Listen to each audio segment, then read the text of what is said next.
શિખા જલ્દી જલ્દી કામ પતાવીને ઓફિસે જવાની ઉતાવળમાં હતી. એટલામાં જ મમ્મીના ફોનની રિંગ વાગી. મમ્મી ખુશ થઈ ગયા. ફોન પર વાત પૂરી થઈ એટલે કહેવા લાગ્યા કે શિખા વહુ સાંભળ, કાલે તારી નણંદ સીમા આવવાની છે. હમણાં એ થોડા દિવસ અહીં જ રોકાશે અને તારી રજાઓ ભેગી થઈ ગઈ છે એટલે તું ઓફિસેથી રજા મૂકીને જ આવજે.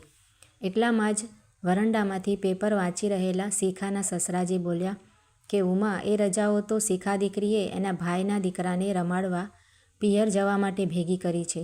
આમ પણ શિખા એના ભાઈના લગ્ન પછી ક્યાં 2 વર્ષથી રોકાવા માટે પણ ગઈ છે. હવે તો એના ભાઈના ઘરે દીકરો પણ આવી ગયો છે, તો જતા આવશે અને રોકાઈ આવશે અને ફુવારો પણ આપી આવશે. અને રહી સીમા દીકરીની આવવાની વાત, તો એ ભલે ને આવે, આપણે બે તો આખો દિવસ ઘરે જ હોઈએ અને વહુ દીકરો સાંજે તો આવી જ જશે ને. બરાબર ને અમિત દીકરા? ડાઇનિંગ ટેબલ પર નાસ્તો કરતાં કરતાં આ સંવાદો સાંભળી રહેલા અમિતને સંબોધીને તેના પિતા રમણલાલ બોલ્યા. બિચારો અમિત શું બોલે? ફક્ત એટલું જ કહ્યું કે હા, બરાબર છે પપ્પાની વાત. આટલું બોલીને તે નીકળી ગયો. પણ ઉમાબેન તો વાઢો તો લોહી ન નીકળે એમ ચૂપચાપ બેસી ગયા. બધી વાતના અંતે હવે શિખાને પોતે રજા નહીં મૂકવી પડે એ વાતથી મનોમન ખુશ થઈ ગઈ. બીજા દિવસે સવારે જ સીમા આવી ગઈ અને આવતા વેંત જ મમ્મી પર તૂટી પડી કે ભાભી ક્યાં છે? મેં તને કહ્યું હતું કે હું અહીં આરામ કરવા જ આવવાની છું. તું ભાભીને કહેજે કે રજા મૂકી દે. તોય ભાભી ઓફિસે ગયા. એની મમ્મીએ કહ્યું કે એ ક્યાં કોઈનું માને જ છે. તારા પપ્પા અને અમિતે એને માથે ચડાવી છે. તો સીમા બોલી કે મમ્મી, તું વહુને કાબૂમાં રાખતા શીખ. આ બધું જ ક્યારના સાંભળી રહેલા રમણલાલ વાતનો દોર સંભાળી લેવા માટે પાણી લઈને આવતા આવતા બોલ્યા કે સીમા દીકરી, તારા માટે શિખાએ તારી ભાવતી રસોઈ બનાવી છે. ચાલ આપણે જમી લઈએ. આ સાંભળતા જ સીમા બોલી કે હાસ, મારે રસોઈ તો નહીં કરવી પડે. આમ સીમા 1 મહિનો પિયરમાં રોકાઈ અને આખો દિવસ ફરમાઈશ કર્યા કરતી. પોતાનો દીકરો તોફાન કરે તોય ભાઈના બાળકોનો જ વાંક કાઢ્યા કરે. 2 બાળકોની પરીક્ષા હતી તો સીમાનો દીકરો એમને વાંચવા બી ના દે. બંને બાળકો તેની સાથે રમવાની ના કહે તો ઉમાબેન ઉલટા શિખાના બાળકોને જ વઢે કે ફઈનો દીકરો છે એ રોજ આપણા ઘરે નથી આવવાનો. જાઓ એમની સાથે રમવા. અને કમને 2ને જવું પડે. સીમાના જવાના સમયે શિખા અને અમિતે સીમા અને તેના આખા ઘર માટે કપડાં અને ગિફ્ટ લઈને આપી. બહેનને 5000 રૂપિયા રોકડા પણ આપ્યા. તોય બંને મા દીકરીને એમાં ખામી લાગી અને શિખાને તો કેટલુંય સંભળાવ્યું. પરંતુ શિખાએ કંઈ જ મન પર ના લીધું એટલે અમિતના મનમાં એના માટે પ્રેમ વધી ગયો.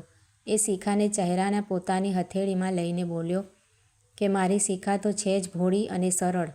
ખરેખર બકા, તારા મનમાં તો કોઈ જ કપટ જ નથી. મમ્મી અને સીમાએ આખો મહિનો તારી પાસે નવી નવી વાનગીઓ બનાવડાવી, તને 1 મિનિટ પણ નવરી ના રહેવા દીધી. 2 બાળકોની પરીક્ષામાં પણ તારાથી ધ્યાન ન અપાયું તો પણ મેં તો ફક્ત સીમાના પરિવાર માટે કપડાં જ લીધા હતા. બીજી વધારાની ગિફ્ટ તો તું લઈ આવી. હવે શિખાના બાળકોની પરીક્ષા પૂરી થઈ એટલે એણે પિયર જવાની તૈયારી કરી. ભાઈના દીકરા માટે સોનાની ચેન લીધી તોય ઉમાબેને રોકડું પરખાવ્યું કે ભાણિયાને કપડાં અને ગિફ્ટ અને ભત્રીજા માટે સોનાની ચેન. પરંતુ શિખા પોતાના સ્વભાવ પ્રમાણે કંઈ જ બોલ્યા વગર પેકિંગ કરવા લાગી. રમણભાઈ તો બોલ્યા પણ ખરા કે કમાઈ છે તો લાવે હવે, અને સીમાને પણ તો બધું જ લઈ આપ્યું તું ને.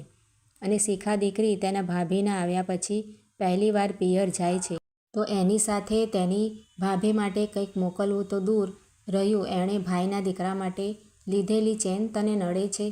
ઉમાબેન તો વરસી જ પડ્યા. લૂંટાવી દો બધું જ, મારે શું? વખત આવે સમજાશે કે વહુ બધું જ પિયર ભેગું જ કરશે. શિખા સોનાની ચેન પર્સમાંથી કાઢીને પાછી કબાટમાં મૂકવા લાગી.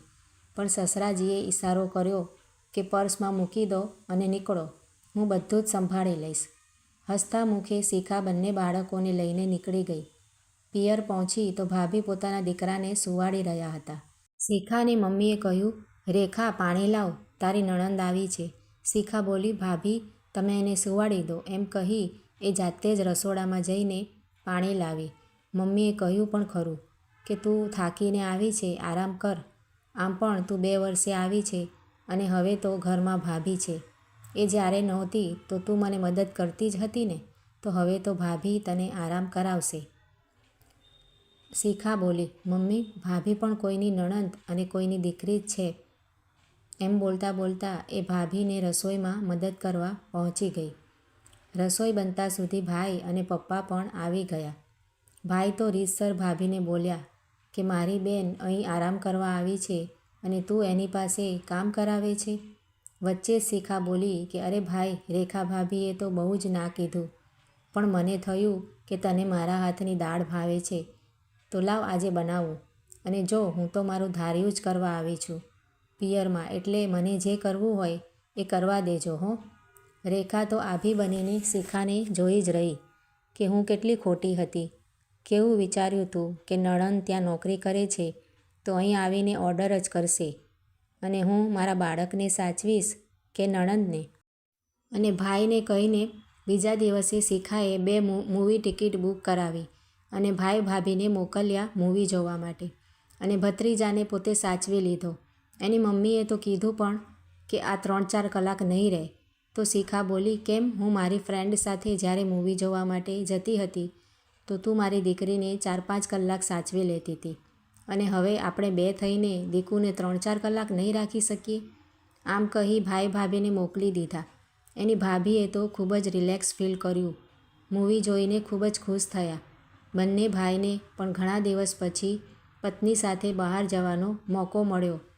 પરત આવ્યા ત્યારે બધા માટે આઈસ્ક્રીમ લઈને આવ્યા. ભાભીએ તો ઘરે આવીને જોયું તો પોતાનો દીકરો ફોઈના બાળકો સાથે રમતો હતો અને શિખા દીદીએ બધા માટે જમવાનું પણ બનાવી દીધું હતું. જ્યાં સુધી શિખા રોકાઈ ત્યાં સુધી એ દરરોજ એની ભાભીને બપોરે સુવડાવી જ દેતી.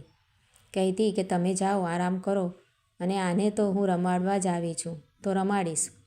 ભાભી કહેતા, દીદી તમે આરામ કરો, હું એને સાચવીશ. તો શિખા પ્રેમથી કહે કે ના બકા, મારે તો જોબના લીધે બપોરે આરામની આદત જ નથી અને જો ભૂલથી પણ આદત લાગી જશે તો ઓફિસમાં પણ ઊંઘ આવશે, એવું કહીને વાત ઉડાવી દેતી. આમ એની ભાભીને તો જાણે કેટલાય વર્ષોના થાક પછી આરામ મળ્યો હોય તેવું લાગ્યું. પછી તો શિખાના જતાં પહેલાં એના ભાઈ ભાભી શિખા અને તેના ફેમિલી માટે કપડાં, ગિફ્ટ, બંને ભાણેજ માટે સોનાનો ચેન, દીદી માટે બુટ્ટી બધું જ લઈ આવ્યા. તરત જ પપ્પા બોલ્યા કે બેટા, આપણે તો શિખાની બુટ્ટી અને બધાના કપડાની જ વાત થઈ હતી ને. તો શિખાની ભાભી બોલી, પપ્પાજી, આજે શિખા દીદીના રૂપમાં મને એક બહેન મળી છે. મારે તો પિયરમાં કોઈ જ નથી. મમ્મી પપ્પા તો છે નહીં, ભાભી છે એ સરખું ન રાખે, પણ દીદીએ બીજાનું દિલ જીતવાની રીત મને શીખવી છે, એટલે આ તો એની સામે કંઈ જ નથી. દીદી, મેં નક્કી કર્યું છે કે હું જ્યારે પણ મારા પિયર જઈશ ત્યારે જલસા કરવા નહીં, પણ સંબંધમાં મીઠાશ ભરવા જ જઈશ. આટલું બોલતા તો એ રડી પડી. શિખાએ એને ચૂપ કરી પોતાનું પેકિંગ કર્યું અને જવાની તૈયારી કરી. ભાઈને પૂછ્યું કે મારી ટિકિટ? ભાઈએ કહ્યું, હું મૂકવા આવીશ. બધા સાંભળીને ખુશ થઈ ગયા. જતાં જતાં શિખા મમ્મીને કાનમાં કહેતી ગઈ કે દરેક વહુ પણ એક સ્ત્રી જ છે હો, એટલે ધ્યાન રાખવું કે એને મન હોય અને એમાંય લાગણી હોય, જે ગમે તેવું સાંભળીને દુભાઈ જાય. મમ્મી તો દીકરી અને વહુ બેયને બાથ ભરીને રડવા લાગી અને દીકરીને વચન આપ્યું કે હવે હું તારી ભાભીને વહુ નહીં સમજું. આજથી મારે 2 દીકરી છે. તું તારે સાસરે ખુશ અને અમે મા દીકરી અહીં ખુશ રહીશું. મિત્રો, આ વાર્તા તમને કેવી લાગી છે તે કમેન્ટ કરીને જરૂરથી જણાવજો અને જો સારી લાગી છે તો વિડીયોને લાઇક, શેર કરીને આવી જ બીજી વાર્તાઓ જોવા માટે મારી આ ચેનલને સબસ્ક્રાઈબ જરૂરથી કરજો. વિડીયો જોવા માટે તમારા બધાનો ખૂબ ખૂબ આભાર માનું છું. Thank you.